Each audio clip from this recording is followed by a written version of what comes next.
Chapter शुरू कर रहे हैं बेटा, दैट इज कॉस्ट अकाउंट का chapter number 3, process costing 3।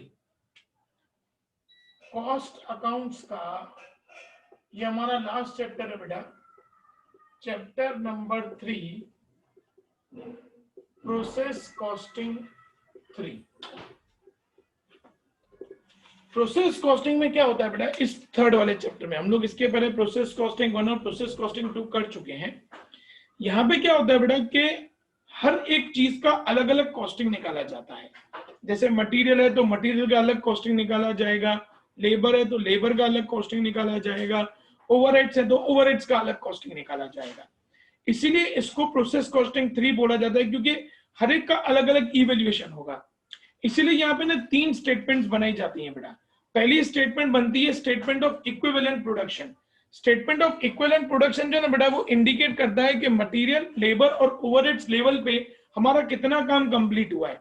Students, होता क्या है एक्चुअली कि जब भी हम लोग प्रोडक्शन करते हैं तो प्रोडक्शन करते हुए कुछ चीजें ऐसी होती है जो हमारी कंप्लीट हो जाती हैं। जैसे आज आप लोग कंस्ट्रक्शन साइट पे जा रहे हैं बेटा, तो कंस्ट्रक्शन साइट पे देखो तो आपका ग्राउंड फ्लोर पूरा रेडी हो चुका है, फर्स्ट फ्लोर पूरा रेडी हो चुका है, second floor, third floor, fourth floor बाकी है। भाई सेकंड फ्लोर पे बन चुका है, कलर का काम बाकी है। थर्ड फ्लोर पे बन चुका है, कलर का काम बाकी है, इलेक्ट्रिशियन का काम बाकी है। तो ये क्या होता है, लेवल टू लेवल काम चलता है। तो प्रोसेस कॉस्टिंग 3 जो होता है ना वो क्या करता है, लेवल टू लेवल कॉस्टिंग करता है। जैसे मटेरियल हमारा कितना कंप्लीट हुआ, लेबर हमारा कितना कंप्लीट हुआ, ओवरहेड्स हमारे कितने कंप्लीट हुए, उसके हिसाब से उसकी कॉस्टिंग निकाली जाती है पर यूनिट के हिसाब से। तब पता चलता है कि भाई जैसे हम लोगों ने इतना प्रोडक्शन कर दिया, भाई जैसे हम लोगों ने ground floor, first floor complete कर दिया है, सब कुछ रेडी हो चुका है, हम उसको सेल कर सकते हैं। तो पहले हम लोग उसकी कॉस्टिंग निकालते हैं कि ग्राउंड फ्लोर और फर्स्ट फ्लोर की कॉस्टिंग हमारी कितनी हुई। फिर सेकंड फ्लोर बना तो हम लोग उसकी कॉस्टिंग निकालते हैं। इसमें क्या होता है बेटा, जब भी कोई चीज बनती है, जितना उसमें डिले होता है ना उतना उसका कॉस्ट बढ़ जाता है। क्योंकि जितना डिले होता है तो उतना मटेरियल का पैसा ज्यादा देना पड़ता है, लेबर को पैसा ज्यादा देना पड़ता है, कलर का पैसा ज्यादा देना पड़ता है, ये सब कॉस्टिंग्स बढ़ जाती है। तो इसीलिए क्या होता है बेटा, उसको प्रोसेस टू प्रोसेस हमको कैलकुलेट करना पड़ता है। ये प्रोसेस कॉस्टिंग 3 चैप्टर हमको यही सिखाता है कि मटेरियल, लेबर, ओवरहेड्स, उनकी हम लोग स्टेप टू स्टेप कैसे कॉस्टिंग करेंगे, वो हम लोगों को ये चैप्टर सिखाता है। यहाँ पे ना बेटा 3 स्टेटमेंट बनती है। पहली स्टेटमेंट होती है स्टेटमेंट ऑफ इक्विवेलेंट प्रोडक्शन, जो ये इंडिकेट करती है हमारा कितना प्रोडक्शन हुआ है। सेकंड स्टेटमेंट है स्टेटमेंट ऑफ कॉस्ट, जो हमको ये बताता है कि पर यूनिट का हमारा कॉस्ट कितना हुआ। और तीसरा स्टेटमेंट ऑफ इवैल्यूएशन, जो ये बताता है कि जितने गुड्स रेडी हो चुके हैं उसका कॉस्ट कितना है, जितने गुड्स अभी भी काम में है, आधे में है, उनका कॉस्ट कितना है। स्टूडेंट्स, 2 मार्कर्स में पूछे जाने में पॉसिबिलिटी है कि इस चैप्टर के आपको क्वेश्चंस पूछे जाएं। स्टूडेंट्स, प्रोसेस 1, 2, 3 आप लोगों में से जो लोग ऑनलाइन एग्जाम दे रहे हैं बेटा, प्रोसेस 1 के अंदर मैंने आपको जितने भी शॉर्ट सम्स कराए हैं, एग्जांपल्स मैंने आपको बीच में कराए थे बेटा, लास्ट लेक्चर से प्रीवियस, मतलब जो लास्ट के 2 लेक्चर्स होंगे ना प्रोसेस 1 के, उसके पहले के जितने भी लेक्चर्स हैं वो सारे शॉर्ट सम्स के हैं। तो वो सारे के सारे शॉर्ट सम्स एक बार कर लेना, उसमें पूरी पॉसिबिलिटी है प्रोसेस 1 में से पूछे जाने की। प्रोसेस 2 और प्रोसेस 3, प्रोसेस 3 के अंदर अब स्टूडेंट्स एग्जाम में, ऑनलाइन एग्जाम में आपको कैसे क्वेश्चंस पूछेंगे, वो लोग क्या करेंगे बेटा, आपको क्वेश्चन दे देंगे। जैसे अभी हम लोग क्वेश्चन सॉल्व कर रहे हैं बेटा, तो वो लोग आपको क्वेश्चन दे देंगे, अब उस क्वेश्चन के रिलेटेड आपको 3-4 क्वेश्चंस नीचे दिए जाएंगे। जैसे अभी हम लोग सॉल्व कर रहे हैं बेटा, तो आपको ज्यादा पता चलेगा। मैं सम स्टार्ट कर रहा हूं बेटा तो ज्यादा आइडिया आएगा, फिर मैं आपको बताऊंगा कि बोलोगे ना किस तरीके से आपको क्वेश्चन पूछेंगे। स्टूडेंट्स, मैं आप लोगों को एग्जाम्पल नंबर 3 सॉल्व करवा रहा हूं बेटा, फोटो मैंने भेज दिया है ग्रुप में, देखेंगे बेटा सब लोग, फिर मैं आपको बता दूं कि वो लोग यूनिवर्सिटी में किस तरीके से पूछेंगे जो ऑनलाइन में जा रहे हैं। क्या लिखा है बेटा, the following data of Akhilesh manufacturing company regarding its production for the year 2012 is obtained. उनका प्रोडक्शन हमको दिया हुआ है। यूनिट्स कंप्लीटेड, यूनिट्स कंप्लीटेड मतलब ये यूनिट्स रेडी हो गए, इनको हम लोग कहते हैं फिनिश्ड गुड्स। क्या कहेंगे स्टूडेंट्स, क्या कहेंगे, फिनिश्ड गुड्स मतलब ये रेडी हो गए। अब इसको आप जब चाहे तब आप यूज कर सकते हैं। Closing stock work in progress, work in progress मतलब ये ऐसे 1000 यूनिट हैं जिन पे अभी काम खत्म नहीं हुआ है। certain work is done but certain work is left over. Degree of completion of work in progress, work in progress में मटेरियल का काम 80% खत्म है, लेबर का 60% खत्म है और ओवरहेड्स का 50% काम खत्म है. Following expenses were incurred during the year, ये हमारे कुछ खर्चे हुए हैं. From the above information prepare statement of equivalent production, statement of cost per unit, statement of evaluation of finished products and work in progress. ध्यान से सुनना बेटा. सबसे पहले मैंने ए हेडिंग दिया स्टेटमेंट ऑफ इक्विवेलेंट प्रोडक्शन. ये particular units, material percentage units, labour percentage units, overhead percentage units. ध्यान से देखना बेटा. सबसे पहले हमको दिए यूनिट्स कंप्लीटेड, जिनको हम लोग कहेंगे फिनिश्ड गुड्स. अब फिनिश्ड गुड्स कितने यूनिट दिया बेटा अपन को? 2500. ये यूनिट्स में लिखा 2500. फिनिश्ड गुड्स मतलब पूरा काम खत्म हो चुका है, 100% काम कंप्लीट है. तो सब जगह पे हम लोग 100% लिखेंगे. 2500 का 100% 2500, 2500 का 100% 2500, 2500 का 100% 2500. बेटा यहां तक किसी को कोई doubt students? No sir. Next, उसके बाद दिया हुआ है work in progress, WIP. Work in progress के यूनिट है 1000. अब उसके नीचे ना उसका डिग्री ऑफ कंप्लीशन दिया है बेटा, मतलब उसमें मटेरियल, लेबर और ओवरहेड्स में कितना कितना काम खत्म हुआ है. मटेरियल में 80% काम खत्म हुआ है, लेबर में 60% काम खत्म हुआ है एंड ओवरहेड्स में 50% काम खत्म हुआ है. 1000 का 80% मतलब 800, 1000 का 60% मतलब 600, 1000 का 50% मतलब 500. बस, और कोई भी इंफॉर्मेशन नहीं है. अब हम लोग मटेरियल का, लेबर का और ओवरहेड्स का टोटल करेंगे बेटा. तो यहाँ पे आएगा 3300, यहाँ पे 3100, यहाँ पे 3000. स्टूडेंट्स यहां तक किसी को कोई भी डाउट बेटा? No sir. ओके. अब सेकंड जो स्टेटमेंट बनता है बेटा B, statement of cost per unit. अब ये कॉस्ट पर यूनिट कैसे फाइंड होगा बेटा? सबसे पहले मटेरियल देखो, मटेरियल का कॉस्ट कितना दिया है, खर्चा. हमारा मटेरियल का खर्चा जा रहा है 16500 डिवाइड, कितने यूनिट्स बने मटेरियल के बेटा? 3300. तो 16500 डिवाइड बाय 3300 करो बेटा. 5. तो मटेरियल का पर यूनिट आया 5 रुपया. अब ऐसे ही हम लोग लेबर का फाइंड करेंगे बेटा. लेबर का कॉस्ट है 12400 डिवाइड बाय यूनिट्स है 3100, तो आएगा 4 रुपया. तरीके से ओवरहेड्स, ओवरहेड्स का खर्चा 9000 डिवाइड बाय यूनिट्स है 3000, तो आएगा 3 रुपीज. कंसेप्ट क्लियर बेटा? Yes sir. कोई डाउट किसी को?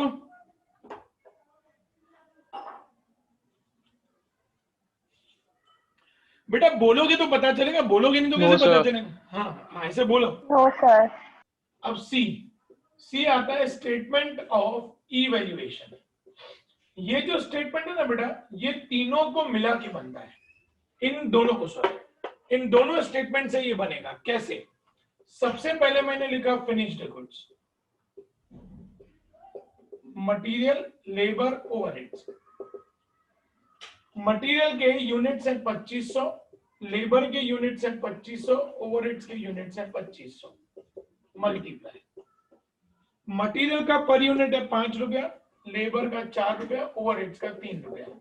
2500 इंटू 5 12500, 2500 इंटू 4 10,000, 2500 इंटू 3 7,500. 12 और 7 19 20 30,000. यहां तक क्लियर ना? Yes sir. आगे बढ़ो बेटा. Yes. आगे बढ़ो. Yes sir. नाउ हाँ सर. फिनिश गुड्स के बाद नेक्स्ट है WIP, मटेरियल, लेबर, ओवरहेड्स. अब यहाँ पे WIP में मटेरियल के कितने यूनिट्स है बेटा? 800, लेबर के कितने यूनिट्स है? 600, ओवरहेड्स के 500. मल्टीप्लाई 5 4 3, तो 800 इंटू 5 4000, 600 इंटू 4 2400, 500 इंटू 3 1500, टोटल करें तो 4 और 2 6 और 1 7, 7000। 7,900. बेटा सम क्लियर आप लोगों को? Yes, sir. अब स्टूडेंट्स Yes, वो sir. लोग Yes, ऑनलाइन sir. एग्जाम में आपको कैसे पूछेंगे बेटा? ये पूरा क्वेश्चन दिया होगा, अब उस क्वेश्चन के नीचे रिलेटेड आपको 5 क्वेश्चंस होंगे। Question number 1, it can be like that, वो क्वेश्चन कुछ भी हो सकता है, पहले आपको इसको पूरा सॉल्व कर लेना पड़ेगा अपने पास रफ में। Question number 1, what is the evaluation cost of finished goods? कितना है बेटा? 30,000, वो आपको ऑप्शन में दिया होगा। फिर next question, what is the per unit cost of labour? 4 रुपया, ऑप्शन में दिया होगा। What is the production of overheads? ये statement of equivalent production, overheads का प्रोडक्शन 3000। क्लियर हो गया बेटा सब लोगों को स्टूडेंट्स? Yes, sir. इस तरीके के क्वेश्चंस पूछे जाएंगे। तो अब आप लोग तैयारी करो ना बेटा, तो आपको ऐसे तैयारी करनी है। अब जैसे हम लोगों ने कैश फ्लो चैप्टर खत्म किया बेटा, अब कैश फ्लो में ऑनलाइन में कोई बड़ा सम नहीं आएगा। क्यों बड़ा सम नहीं आएगा बेटा? इतना बड़ा सम तो 1 घंटा लग जाएगा, तुम्हारे पास है ही वहां पे 1.5 घंटा 2 घंटा खत्म करने के लिए। बड़ा सम नहीं आएगा। क्या आएगा? वो लोग आपको एडजस्टमेंट देंगे बेटा। अब एडजस्टमेंट में ऐसा लिखा कि tax of ₹25,000 is paid, it's effects are, अब उसके नीचे ऑप्शन दिए होंगे। अब हम लोग टैक्स पे करते हैं तो उसके 2 इफेक्ट्स क्या होते हैं बेटा? पहला इफेक्ट हम लोग प्रोविजन फॉर टैक्सेशन के डेबिट पे लिखते हैं, और दूसरा ऑपरेटिंग के लेस में लिखते हैं। ऑपरेटिंग के लेस में लिखते हैं। ऐसा क्वेश्चन पूछा जाएगा। अब जैसे आप लोगों को एडजस्टमेंट दिया जाएगा कि इन्वेस्टमेंट ऑफ ₹20,000 सोल्ड फॉर 25,000, तो उसके इफेक्ट्स, तो पहला इफेक्ट आएगा इन्वेस्टिंग एक्टिविटी, दूसरा प्रॉफिट है इसलिए ऑपरेटिंग के लेस में, और तीसरा इन्वेस्टमेंट के क्रेडिट में। तो मैंने आप लोगों को जो नोट्स लिखा है ना बेटा कैश फ्लो में, उस नोट्स के बेसिस पे आपको वहां पे क्वेश्चंस पूछे जाएंगे। रेशो चैप्टर है बेटा, सेम इसी पैटर्न में पूछा जाएगा। एक सम दिया जाएगा बड़ा, नीचे 5 रेशोज दिए जाएंगे, भाई इन 5 रेशोज के आंसर्स क्या होंगे। यहाँ क्या होगा, आपको सारी इंफॉर्मेशन दी होगी। Sales is that, purchase is that, purchase expenses are that, find out the gross profit rate, gross profit ratio. ऐसे क्वेश्चंस पूछे जाएंगे।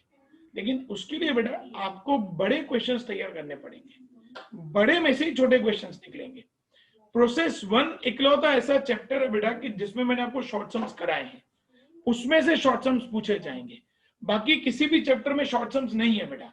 तो वो लोग हर चैप्टर में से क्या करेंगे, आपको लॉन्ग क्वेश्चंस देंगे और उसके रिलेटेड आपको इंफॉर्मेशन दी जाएगी जो आपको फाइंड आउट करनी रहेगी। क्लियर हो बेटा में students? Yes, sir. Yes, okay sir. अब स्टूडेंट्स फटाफट ये सम आप लोग खत्म करो बेटा। तो एक ऐसा सम मैं आप लोगों को दे रहा हूं अभी करने के लिए।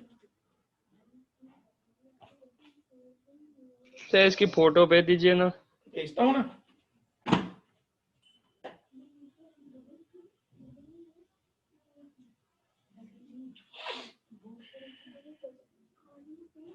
फटाफट ये सम कंप्लीट करो बेटा। तो एक ऐसा सम दो आप लोग करने के लिए।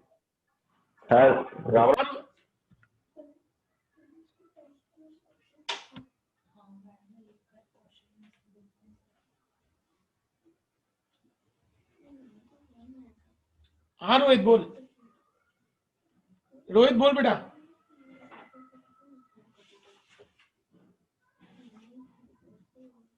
रोहित बोल बेटा। अरे सर चालू हो गया राम राम। हाँ मुक्के भी तो पड़ा यार। राम राम कालू भाई, राम राम।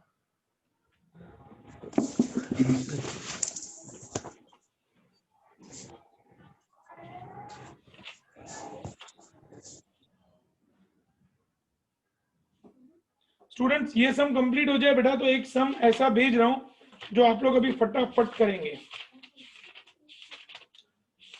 बेटा। प्रिपरेशन चालू कर दिया ना सब लोगों ने स्टूडेंट्स एग्जाम्स की? Yes, sir. ग्रेट। अभी डेट्स में कोई चेंज नहीं है बेटा। 30 है ना अपनी फर्स्ट एग्जाम, 30 को है ना?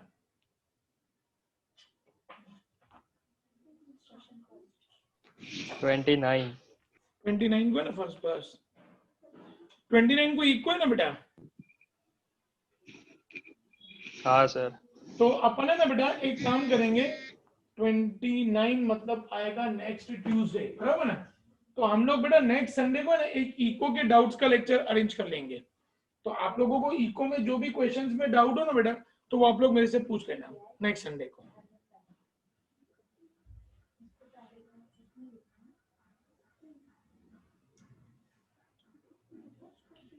बेटा मैंने दूसरा क्वेश्चन भेज दिया, ये फटाफट खत्म करके दूसरा क्वेश्चन भेजा है, वो फटाफट शुरू कर देना बेटा।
बेटा बोर्ड वाला सम हो गया सबका स्टूडेंट्स? Yes sir. हाँ सर। और जो क्वेश्चन भेजा बेटा वो हो गया आप लोगों का?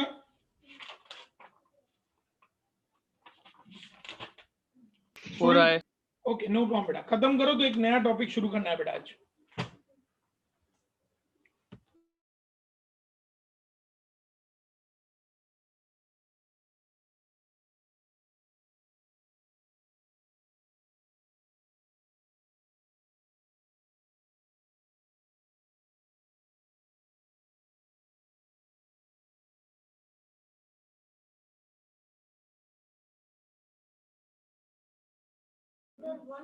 बेटा किसी को डाउट हो तो पूछ लेना स्टूडेंट्स।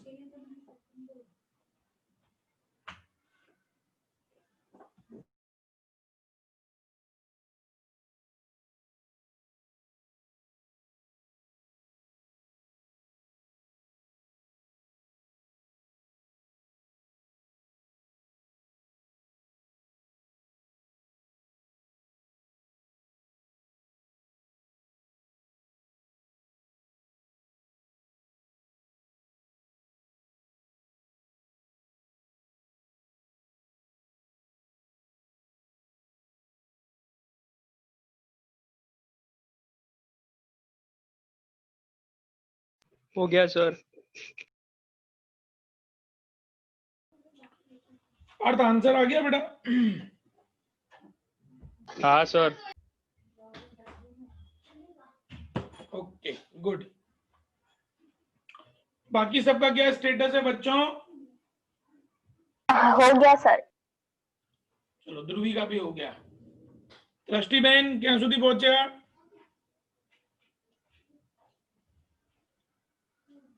दृष्टि कहां तक पहुंचे?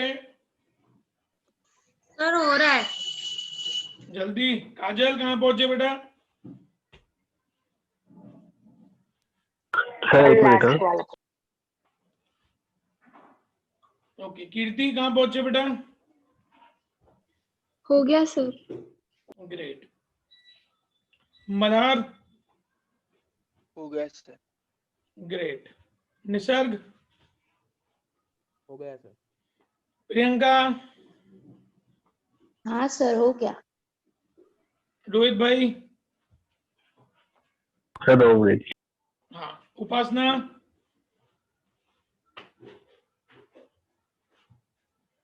उपासना सो गई लगता है।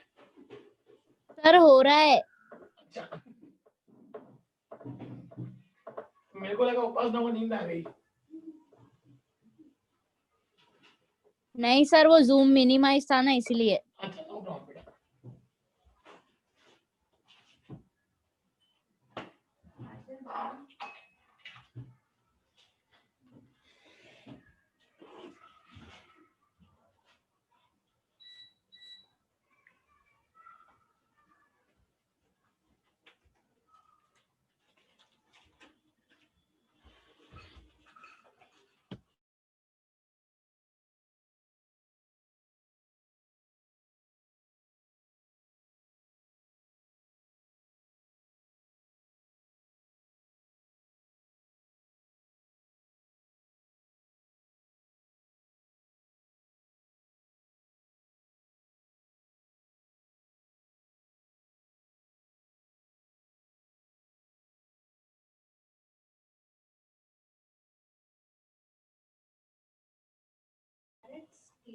बेटा सबका सम हो गया स्टूडेंट्स?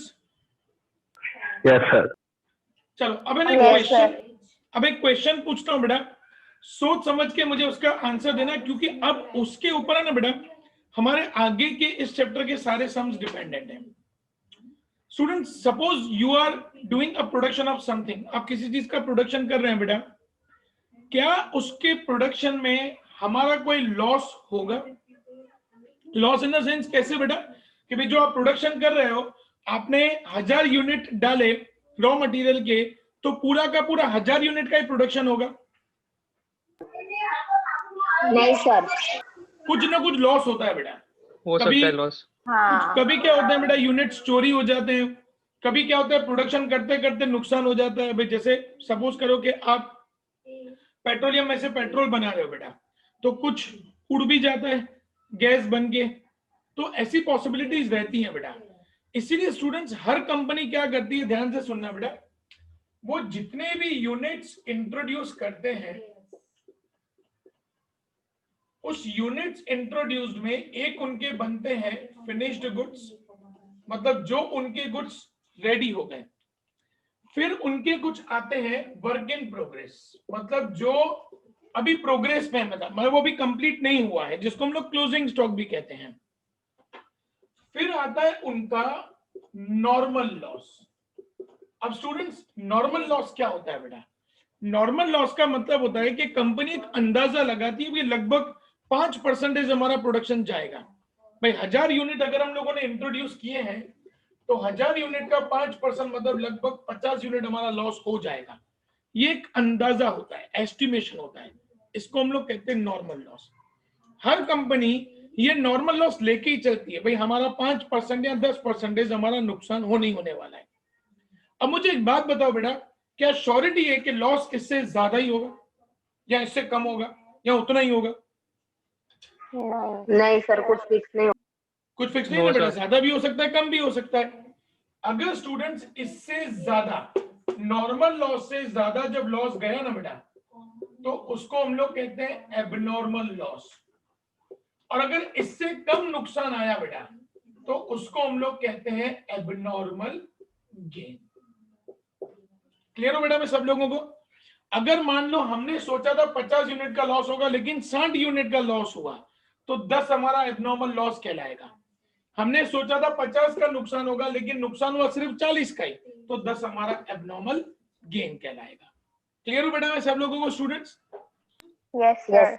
अब बेटा जो मैं ये Yes, नोट sir. लिख रहा हूं ना, ये नोट ध्यान से लिखना बेटा आप लोग। Normal loss is not to be considered for calculation.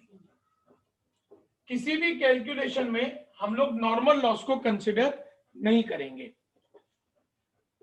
Point number 2, for abnormal gain always 100% is to be considered. जो हम लोगों ने पहला स्टेटमेंट बनाया ना बेटा, स्टेटमेंट ऑफ इक्विवेलेंट प्रोडक्शन, उसमें एबनॉर्मल गेन होना, तो बाय डिफॉल्ट सब जगह पे हम लोग 100% ही लिखेंगे। Point number 3, for abnormal loss given percentage are considered. जो परसेंटेज हमको क्वेश्चन में दिए हो वो कंसिडर होंगे। कभी कभी क्वेश्चन के अंदर हमको परसेंटेज नहीं दिए होते हैं, तो हम लोग उसको 100% ही कंसिडर करेंगे। अब स्टूडेंट्स, ये नोट्स में से किसी को कोई भी डाउट हो बेटा तो पूछ सकता है, क्योंकि अब आने वाले जितने भी लेक्चर्स हैं, इस चैप्टर के लगभग 3 लेक्चर्स और जाएंगे। ट्यूसडे को हम लोग एक्स्ट्रा लेक्चर लेंगे बेटा 1.5 घंटे का, क्योंकि मुझे इसके इंपॉर्टेंट सम्स कराने हैं, तो वो इस इनके ऊपर डिपेंडेंट है बेटा। तो अगर इसमें किसी को कोई डाउट हो तो मेरे को पूछ सकता है।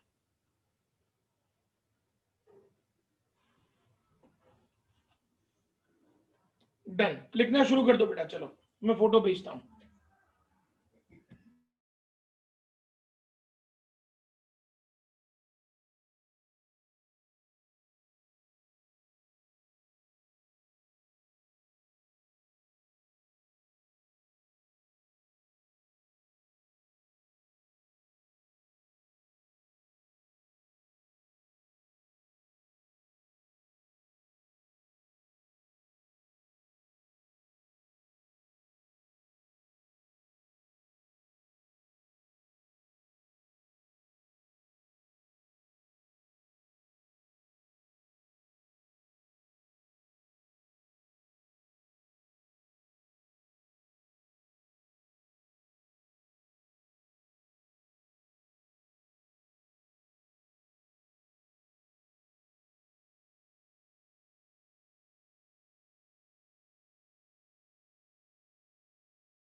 बेटा कॉपी डाउन हो गया सबका स्टूडेंट्स?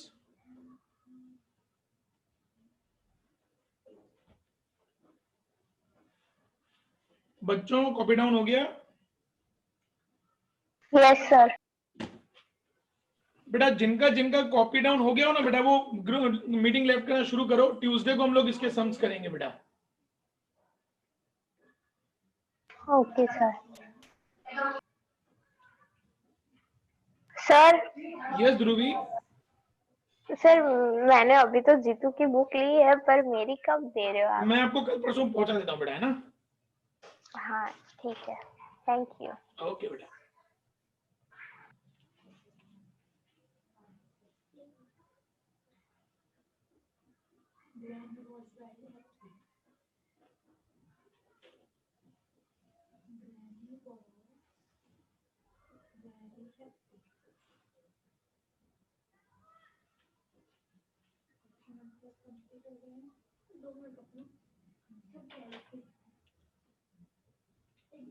मल्हार कितना बाकी है बेटा?